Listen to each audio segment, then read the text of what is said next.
આજ મુદ્દે વધુ જાણકારી મેળવી અમારા સંવાદદાતા ચેતન સુરતથી સીધા લાઈવ જોડાયા છે। ચેતન, હજી તો આ પહેલો જ વરસાદ, તંત્રની પોલ ખોલી લોકો શું કહી રહ્યા છે? જી ઉર્મિલા, બિલકુલથી સુરત શહેરમાં વિધિવત રીતે ચોમાસાની શરૂઆત થઈ ગઈ છે અને મોડી રાતથી સુરત શહેરમાં ધોધમાર વરસાદ વરસી રહ્યો છે। ખાસ કરીને સુરત શહેરના તમામ જે વિસ્તાર છે તેમાં ધોધમાર વરસાદ વરસી રહ્યો છે, જેને કારણે જે નીચાણવાળા જે વિસ્તાર છે તેમાં પાણી ભરાવાની પરિસ્થિતિનું નિર્માણ થયું છે। સીધા દ્રશ્યો આપ જોઈ શકો છો, ઉધના 3 રસ્તાના સીધા દ્રશ્યો છે, જ્યાં જે રીતે રોડ ઉપર પાણી ભરાઈ ગયા છે, જેને કારણે ટ્રાફિક જામની પરિસ્થિતિનું નિર્માણ થયું છે। આપ સીધા દ્રશ્યો જોઈ શકો છો, ઉધનાથી સચિનને જોડતો આ રોડ છે, જ્યાં આખો જે રોડ છે તેમાં ટ્રાફિક જામની પરિસ્થિતિનું નિર્માણ થયું છે। જે નોકરિયાત વર્ગ છે, જે વિદ્યાર્થીઓ છે, તેને ટ્રાફિક જામના કારણે ભારે હાલાકીનો સામનો કરવો પડી રહ્યો છે, કારણ કે ભેસ્તાન, પાંડેસરા સહિતના તમામ જે રોડ છે તે પાણીમાં ગરકાવ થઈ ગયો છે, જેને કારણે હાલ જે ટ્રાફિક જામની જે પરિસ્થિતિ છે તેનું નિર્માણ થયું છે। સુરત મહાનગરપાલિકાની જે પ્રી મોન્સૂનની જે કામગીરી છે તે ક્યાંક ક્ષતિ થઈ હોય તે રીતના જે દ્રશ્યો છે તે જોવા મળી રહ્યા છે। લોકોમાં રોષ જોવા મળી રહ્યા છે।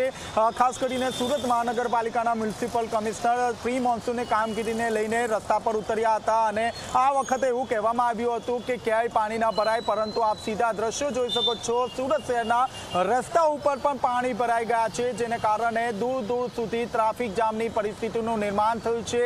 હાલ આપ જોઈ શકો છો, લોકોને ભારે હાલાકીનો સામનો કરવો પડી રહ્યો છે, કારણ કે ઉધનાથી સચિનને જોડતો જે રોડ છે તેમાં ભારે ટ્રાફિક જામની પરિસ્થિતિનું નિર્માણ થયું છે, જ્યાં અને ત્યાં પાણી ભરાઈ ગયા છે। ઉધના લિંબાયત ગરનાળામાં પણ પાણી ભરાઈ જવાની પરિસ્થિતિનું નિર્માણ થયું છે, જેને કારણે હાલ જે કલાકો સુધી ટ્રાફિક જામની જે પરિસ્થિતિ છે તે જોવા મળી રહી છે। લોકોને પારાવાર મુશ્કેલી પડી રહ્યો છે। આજે તો હજુ પહેલો જ વરસાદ વરસ્યો છે અને પહેલા જ વરસાદે સુરતની પ્રી મોન્સૂનની જે કામગીરી છે તે ક્યાંક ક્ષતિ થઈ છે। આપ જોઈ શકો છો, હાલમાં જે BRTS જે રૂટ છે તે પણ બંધ કરી દેવામાં આવ્યો છે। અગાઉ કામગીરી કરવામાં આવતી હતી। કાકા, કેટલી મુશ્કેલીઓ પડી રહી છે ટ્રાફિક જામમાં? બહુ વધારે કલાકો ટ્રાફિક જામ છે, શું કહેશો? જાના કરે છે, બીજું શું કરે? તો આપ જોઈ રહ્યા છો, અહીં લોકોને પારાવાર મુશ્કેલીઓ પડી રહી છે। જી, શું કહેશો?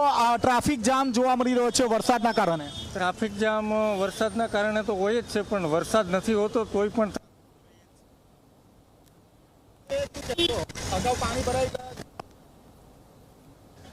બહુ તકલીફ થાય છે પાણીના લીધે। જ્યાં 20 મિનિટનો રસ્તો હોય ત્યાં 30 મિનિટ લાગી જાય છે અને ફેક્ટરીએ જવામાં પણ બહુ લેટ થઈ જાય છે। તો આપ જોઈ શકો છો, અહીં જે છે તે 20 મિનિટના રસ્તામાં 30 થી 35 મિનિટ સુધી જે ટ્રાફિક જામ છે તેનો સામનો કરવો પડી રહ્યો છે। આપ જોઈ શકો છો, અગાઉ ઝી 24 કલાકના કેમેરામાં 108 પણ અંદર હતી, 108 પણ ફસાઈ ગઈ હતી, પરંતુ તેને જવા માટે ક્યાંય રસ્તો ન હતો। આપ જોઈ શકો છો, હું 108ના દ્રશ્યો બતાવવાનો પ્રયાસ કરીશ। 108 અહીંયા આવી ગઈ છે, પરંતુ ટ્રાફિક જામના કારણે 108ને જગ્યા અહીં મળી નથી રહી, કારણ કે અગાઉ પણ ભેસ્તાન સુધી ટ્રાફિક જામ જોવા મળી રહ્યો છે। 108માં દર્દી છે અને કઈ રીતે અહીંથી બહાર નીકળવું તે અંગે હાલ એક સવાલ ઊભો છે। TRBના જવાન તો ઊભા છે, પરંતુ હાલમાં આપ જોઈ શકો છો, અન્ય જગ્યાથી જે 108 છે તેને ડાયવર્ટ કરી દેવામાં આવી છે। સુરત શહેરમાં જ્યાં અને ત્યાં ટ્રાફિક જામની જે પરિસ્થિતિ છે તેનું નિર્માણ જોવા મળી રહ્યું છે। જી બિલકુલથી ધન્યવાદ ચેતન, તમામ વિગતો સાથે જોડાવા બદલ। તો આ જ સુરતની હકીકત, વાસ્તવિકતા છે કે ન માત્ર આ વર્ષે પરંતુ દર વર્ષે